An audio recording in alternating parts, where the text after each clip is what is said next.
Wow, siapa yang udah semangat untuk memuji nama Tuhan? Bener? Kalau gitu kita sama-sama berdoa dulu yuk. Tuhan Yesus mengucap syukur buat hari yang luar biasa. Saat ini Tuhan kami berkumpul untuk bersama-sama menaikkan pujian, meninggikan nama Tuhan. Kami mau kasih pujian yang terbaik hanya bagimu. Dalam nama Yesus, haleluya. Amin. Yang siap memuji Tuhan tepuk tangan sama-sama kakak ya. Yuk jangan malu-malu, kasih pujian yang terbaik buat Tuhan. Yang mau katakan amin. Yes, good job. Masih ingat lagu ini? Ikutin kakak ya, let's go. Apapun masalah, jangan pernah menyerah. Apapun rintangan, tetap bertahan. Badaikan berlalu, mentarikan bersinar, masih ada Tuhan. Wow, keren. Dari awal lagi. Apapun masalah, jangan pernah menyerah.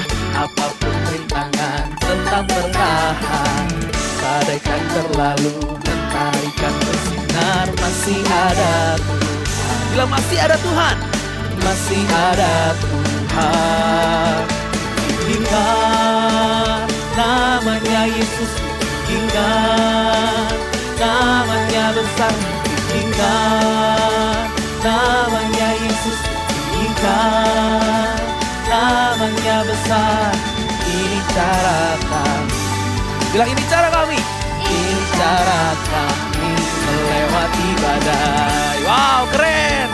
Dia yang bersuka cita, tepuk tangan sama-sama lagi. Siap nyanyi dari awal ya, come on. Apapun masalah, mana suaranya? Apapun rintangan, tetap bertahan. Bagus. Katakan, masih ada Tuhan. Masih ada Tuhan. Masih ada Tuhan. Sekali lagi adik-adik yang keras ya. Apapun masalah,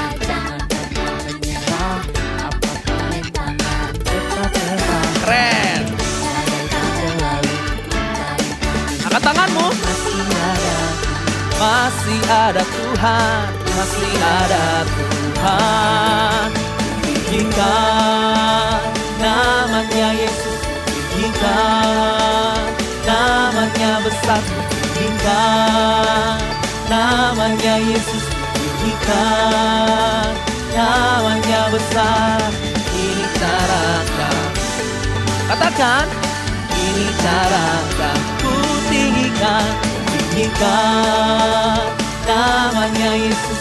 Tinggikan namanya besar. Tinggikan namanya Yesus. Tinggikan namanya besar. Ini cara kami. Good job. Kalau mau dengar adik-adik sama kakak singer aja ya. Katakan sambil tepuk tangan. Namanya Yesus kutinggikan. Bisa lebih keras lagi adik-adik. Namanya Yesus kutinggikan. Wow, very good. Bersama bareng-bareng.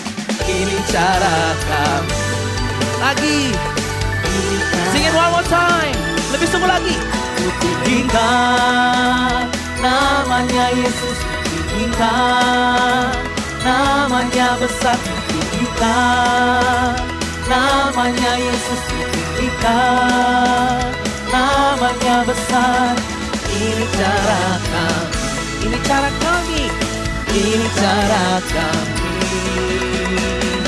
Ini cara kami. One more time.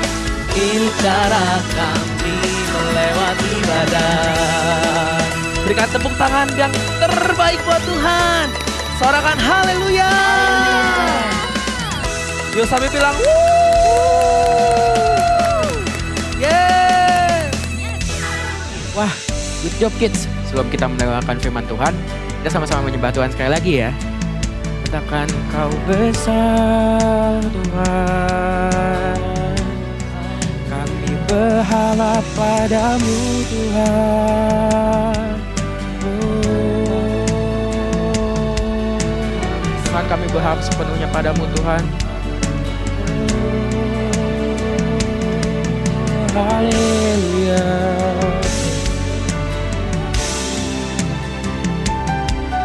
Yuk sama-sama kita katakan dari awal. Set my eyes upon your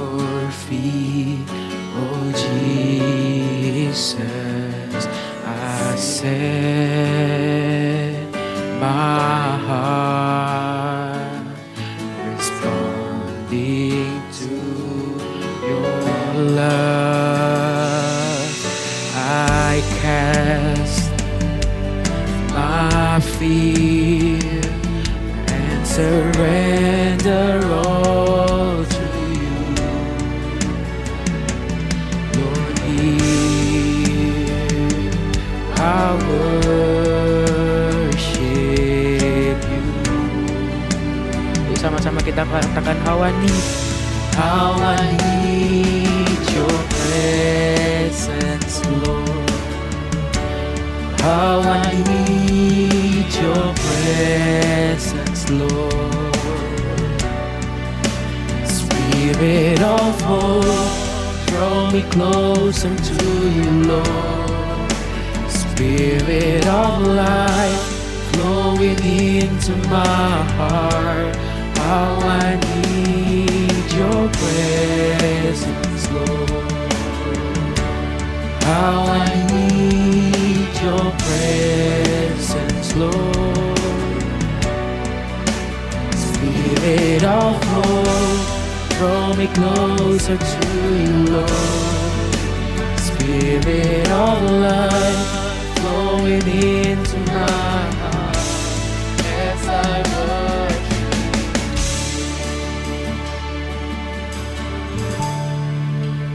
Let this be a cry from my heart, pouring out as sacrifice of praise. Oh, let this be a worship from my heart in my surrender. Sama katakan, let this be a sweet song to you, Lord. Be a sweet song to you. Let this be the most that I can give. Let this be a worship from my heart. For you I give. How I need your presence, Lord. How I need your presence, Lord. Spirit of hope, draw me closer to you, Lord. Spirit of life, flowing into my heart. How I need your presence, Lord. How I need your presence, Lord. Spirit of hope, draw me closer to you, Lord. Spirit of life, flowing into my heart as I worship you. Spirit of life, flowing into my heart as I worship you. Sekali lagi katakan, Spirit of life, flowing into my heart as I worship you. Tuhan, terima kasih Tuhan, kami berharap sepenuhnya padamu Tuhan. Bentar kami akan mendengarkan sebagian dari isi firman-Mu. Tolong berkati kami supaya bisa menangkap firman-Mu dengan baik. Tolong berkati kami agar bisa duduk diam mendengarkan firman-Mu dan dapat menerapkannya dalam kehidupan kami sehari-hari. Terima kasih Tuhan, dalam nama Tuhan Yesus kami berdoa. Amin.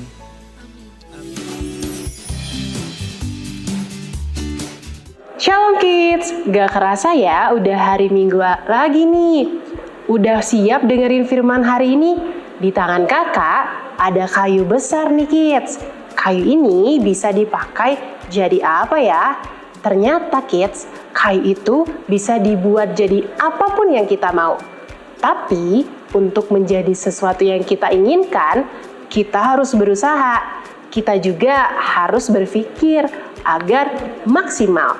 Seperti apa ya yang kita inginkan? Ternyata gak mudah ya seorang tokoh di Alkitab yang pastinya kalian tahu dan sangat sering mendengar tentang dia. Dia sangat taat sama perintah Tuhan. Bahkan orang-orang menganggapnya aneh karena di waktu musim panas dia membuat sebuah benda dari kayu yang tidak akan berguna di musim panas. Benda tersebut begitu besar. Apa ya benda itu? Yang penasaran, dengerin kakak baik-baik ya. Nah, Nuh disuruh Tuhan membuat bahtera. Dan Nuh bertanya sama Tuhan, bagaimana cara membuat bahtera? Dia belum tahu apakah dia bisa membuat atau tidak. Tapi Nuh tetap percaya sama Tuhan. Tapi waktu di zaman Nuh, orang-orang tidak menuruti perintah Tuhan, malah hidup sesuka hati, mengikuti keinginan sendiri yang membuat Tuhan sedih. Pada waktu itu yang dipilih Tuhan adalah Nuh, istrinya, 3 anaknya Nuh, dan 3 istri anak-anaknya Nuh. Tuhan memberitahu Nuh rencananya untuk mengakhiri hidup semua makhluk di bumi dengan banjir yang sangat besar. Dan Tuhan memerintah Nuh untuk membuat bahtera. Bahtera itulah yang nantinya jadi tempat tinggal Nuh dan keluarganya berserta hewan-hewan tinggal sebagai tempat aman dari air yang begitu besar hingga menutupi permukaan bumi adik-adik. Adik-adik, kapalnya yang sangat besar panjangnya aja 137 meter, lebarnya 23 meter, dan tingginya 14 meter. Bukan hanya bahtera yang besar aja adik-adik, tapi bisa menampung bermacam-macam hewan dari yang kecil seperti burung, kelinci, kucing, hingga yang besar seperti harimau, gajah, singa. Kalau mereka disatuin, nanti yang ada malah bisa berantem. Jadi Nuh harus berpikir dengan keras. Dia dengar instruksi Tuhan dan melakukan perintahnya membuat bahtera dari kayu gofir seperti yang Tuhan mau. Bukan sembarang kayu ya adik-adik, detail dan ukurannya pun Nuh diberitahu. Nuh mau rajin, dia nggak banyak alasan untuk menunda perintah Tuhan. Nuh dibantu oleh ketiga anaknya, Sem, Ham, Yafet, untuk membuat bahtera dan saling bekerja sama. Hingga akhirnya mereka bisa menyelesaikan bahtera yang besar itu. Semua karena tuntunan Tuhan dan mengikuti apa kata Tuhan. Yang katakan ya adik-adik, mendengarkan dan mengikuti perintah Tuhan sangat penting buat Nuh. Sama seperti apa yang Tuhan mau bilang ke kakak dan juga adik-adik, belajar percaya sama Tuhan, taat, dan menjadi anak-anak yang rajin. Nuh adalah seorang yang benar dan tidak bercela di antara orang-orang pada zamannya adik-adik. Dia juga orang yang taat sama Tuhan. Adik-adik, rajin harus disertai dengan hikmat. Karena itu, adik-adik perlu persiapan. Contohnya, adik-adik yang baru selesai ujian kenaikan kelas pasti sebelumnya telah mempersiapkan diri belajar dengan giat dan sungguh-sungguh supaya hasilnya dapat yang terbaik. Kalau males-malesan belajar, main game, terus juga ngelakuin sesuka hati, yang ada hasil ujiannya kurang bagus, bahkan harus mengulang. Sedih ya. Tugas kita sebagai pelajar harus belajar, dan sebagai anak kita harus taat sama orang tua, membantu orang tua seperti membersihkan rumah, atau adik-adik juga bisa membersihkan tempat tidur adik-adik terlebih dahulu. Saat ada peluang, mau terus berusaha untuk mencapai yang terbaik. Saat menemukan kesulitan, adik-adik ingat ya, ada Roh Kudus yang akan menolong kita dan juga memberi kita hikmat. Banyak loh adik-adik penemu di dunia menciptakan alat-alat canggih baru. Bahkan menciptakan alat canggih, tapi awalnya mereka belum berhasil. Dengan usaha yang sangat giat, mereka jadi berhasil. Hasil karya mereka bahkan bisa dipakai oleh orang-orang di seluruh dunia. Sebaliknya, kalau kita malas dan tidak punya tujuan, tidak akan pernah berhasil.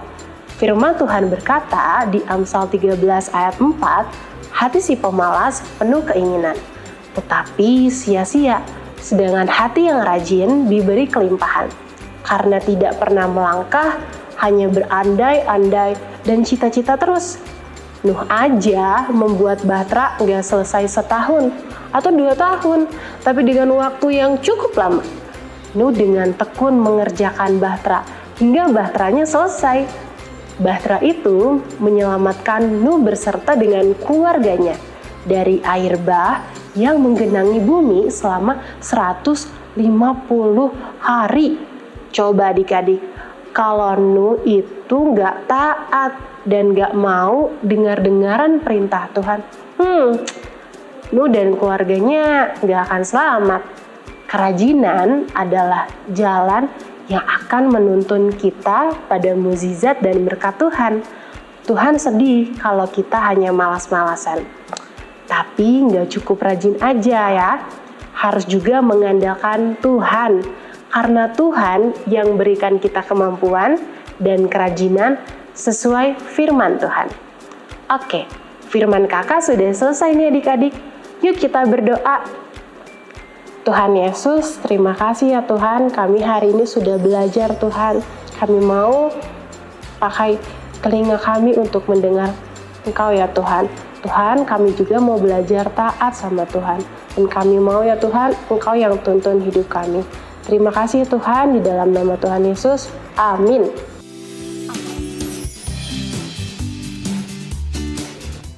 Amsal 13 ayat 4. Hati si pemalas penuh keinginan, tetapi sia-sia, sedangkan hati orang rajin diberi kelimpahan.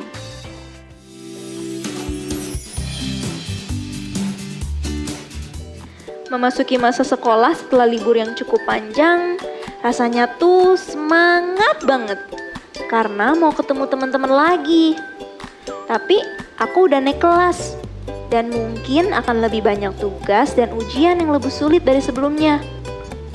Yang aku harus lakukan sekarang adalah bersungguh-sungguh dalam belajar agar aku gak tertinggal dengan teman-teman yang lain. Cause I'm diligent.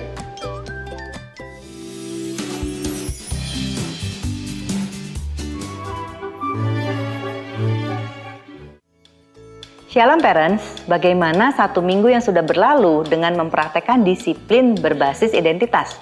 Tentunya parents masih terus berproses dalam memberikan rasa aman, rasa berharga, penerimaan, sehingga tercipta hubungan yang menyembuhkan antara anak dengan orang tua. Minggu ini kita akan kembali membahas 2 poin lainnya tentang bagaimana menerapkan disiplin berbasis identitas. Poin yang ketiga, kita mengatakan hal ini kepada anak bahwa mereka mampu. Setiap manusia diciptakan Tuhan untuk melakukan perbuatan baik, tertulis dalam Efesus 2 ayat yang ke-10. Hal ini tidak berubah hanya karena seorang anak berperilaku tidak baik. Kita dapat memberikan dukungan bahwa mereka memiliki kemampuan untuk menemukan solusi yang terbaik bagi mereka. Tanyakan kepada anak-anak apa yang mereka butuhkan untuk memecahkan masalah yang disebabkan oleh perilaku buruk mereka. Jika mereka tidak tahu, kita dapat menawarkan pilihan seperti apakah kamu ingin menyelesaikan masalah sekarang atau istirahat sampai kamu siap. Atau kita dapat menanyakan bagaimana perasaan kamu tentang masalah ini dan apa yang dapat kamu lakukan untuk kembali memperbaiki masalah ini. Proses ini akan melibatkan otak anak-anak berpikir, mencari solusi daripada mereka hanya menerima konsekuensi secara pasif. Poin yang keempat, kamu bertanggung jawab atas semua tindakanmu. Galatia 6 ayat yang ke-7 mengajarkan bahwa kita menuai apa yang kita tabur. Ini adalah kebenaran sebab akibat. Bagian pertama dari tanggung jawab adalah membantu anak-anak memahami konsekuensi dari perilaku mereka. Misalnya, ketika kita membuat kekacauan, kita akan kesulitan berhubungan dengan teman. Bahkan anak-anak akan ditinggalkan oleh teman-temannya. Cukup menjelaskan kepada anak-anak efek dari pilihan mereka yang buruk, yang akan dapat memotivasi mereka untuk bertanggung jawab. Bagian kedua dari menanamkan identitas tanggung jawab pada anak adalah menunjukkan kepada mereka bagaimana memperbaiki apa yang salah.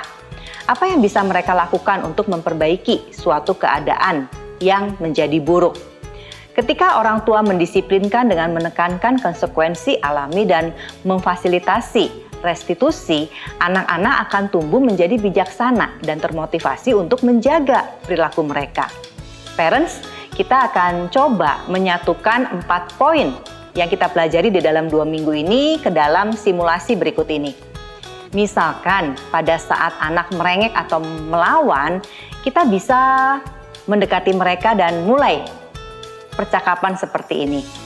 Yang pertama-tama harus kita lakukan adalah kita menenangkan diri dan kita dapat berdoa dengan singkat. Di sini anak akan merasa aman dan nyaman untuk datang kepada kita. Orang tua kemudian dengan lembut berkata, "Mama melihat adik marah karena sesuatu." Di poin ini, anak akan merasa diakui, diterima, dan dicintai. Kita dapat melanjutkan dengan pernyataan seperti ini, tetapi ketika adik merengek seperti itu, kedekarannya tidak menyenangkan. Orang-orang menjadi tidak mau mendengarkan. Di sini kita menjelaskan kepada anak bahwa mereka mendapatkan konsekuensi dari perilaku yang kurang baik. Kita bisa membangun mental mereka dengan mengatakan seperti ini. Adik bisa tenang dan berbicara perlahan-lahan sehingga mama bisa mendengarkan. Atau adik bisa terus merengek tetapi mama tidak akan mendengarkan. Apa yang ingin adik lakukan?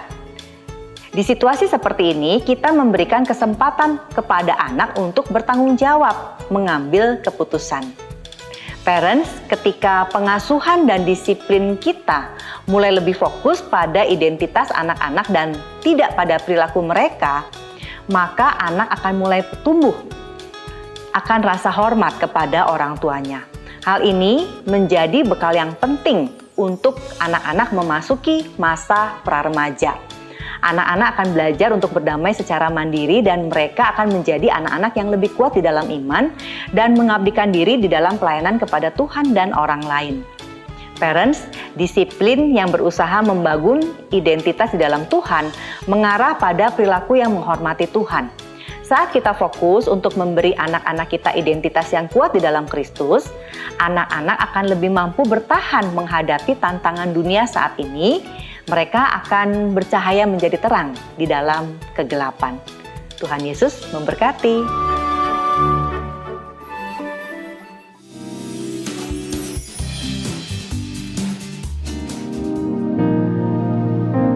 Tuhan Yesus, aku bersyukur. Tuhan, buat saya jadi anak yang rajin dan ulet. Aku tidak bermalas-malas dan pantang menyerah. Aku diberkati. Tuhan Yesus, kami memberkati bangsa Indonesia sebagai bangsa yang rajin, yang terus naik menjadi kepala dan tidak menjadi ekor. Berkati juga Opa Niko dan kami semua ya Tuhan. Parents and kids, ayo siapkan hati untuk menerima berkat Tuhan. Demikianlah firman Tuhan. Tuhan memberkati dan melindungi engkau. Tuhan menyinari engkau dengan wajahnya dan memberikan kasih karunia. Tuhan mengarahkan wajahnya kepadamu dan memberikan damai sejahtera. Terimalah semua berkat yang terbaik ini hanya di dalam nama Tuhan Yesus Kristus. Amin.